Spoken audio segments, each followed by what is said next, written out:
यो हाहुको सरकारलाई देश जिम्मा लगाइदिएर हामी विदेश भाग्छौँ।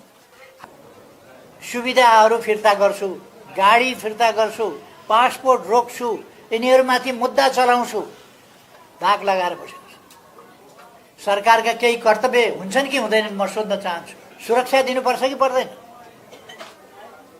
असुरक्षामा देश हाल्ने, असुरक्षाको माध्यमबाट सरकारमा पुग्ने, आतंक फिजाएर सरकारमा पुग्ने अनि अरूलाई सुरक्षा दिन्न भन्ने,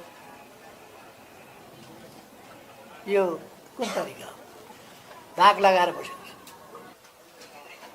पासपोर्ट रोक्ने के ठानेको छ? हामीले गरेका कामहरू रेकर्डेड छन्, बाहिर ल्याओस्। हामी कुनै षड्यन्त्र गर्दैनौँ, हामी कुनै छलछाम गर्दैनौँ।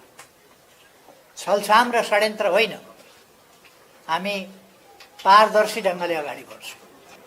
भ्रष्टाचार गर्यो भन्ने हल्ला गरेर हुँदैन। कहाँ भ्रष्टाचार गर्यो, केमा कमिसन खायो, केमा घुस खायो, के सरकार विभिन्न प्रकारका हल्ला गरिरहेको छ। यो सरकारले हिम्मतका साथ जनताका बीचमा पुर्याओस्, प्रकाशित गरोस् कुराहरू। हामीलाई थाहा छ यस अभियानमा बाधा व्यवधान आउँदैनन् भन्ने कुरा होइन, बाधा व्यवधान आउँछन्। आतंकित नहुनुहोस्, आतंकको वातावरण होइन, होटल जलाउने होइन, मान्छे आतंकित भएर मर्ने मारिने खालको अवस्था होइन। शान्ति सुव्यवस्था होस्, सुरक्षा होस्, जीवधनको सुरक्षा होस्। एकपल्ट माओवादीले क्रान्ति र जनयुद्धका नाममा उत्पात मचायो, जे भयो भयो। जेनजी त घरै फिक्से छन्,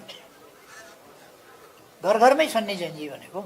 जेनजीका नाममा केही भाइ बहिनीहरूलाई गुमराहमा पारिएको छ। हुनुहुन्छ तपाईँहरूले धेरै बाँच्नु छ। यसै हिसाबले उद्योग धन्दामा आगो लाउँदै जाने हो भने, डिपार्टमेन्टल स्टोरहरू उद्योग लाउँदै जाने हो भने, होटलहरू बाल्दै जलाउँदै जाने हो भने, हाम्रा सम्पदाहरू ऐतिहासिक सम्पदाहरू जलाउँदै जाने हो भने, सिंहदरबार ध्वस्त पार्दै जाने हो भने, संसद भवन ध्वस्त पार्दै जाने हो भने, अनि के खरानी माथि बसेर तपाईँहरू सुखी हुन सक्नुहुन्छ भविष्यमा? तपाईँहरू भावावेशमा आउने होइन। र तपाईँहरूले 23 गते आन्दोलन गर्नुभयो, तपाईँहरूका माग जायज थिए। भ्रष्टाचार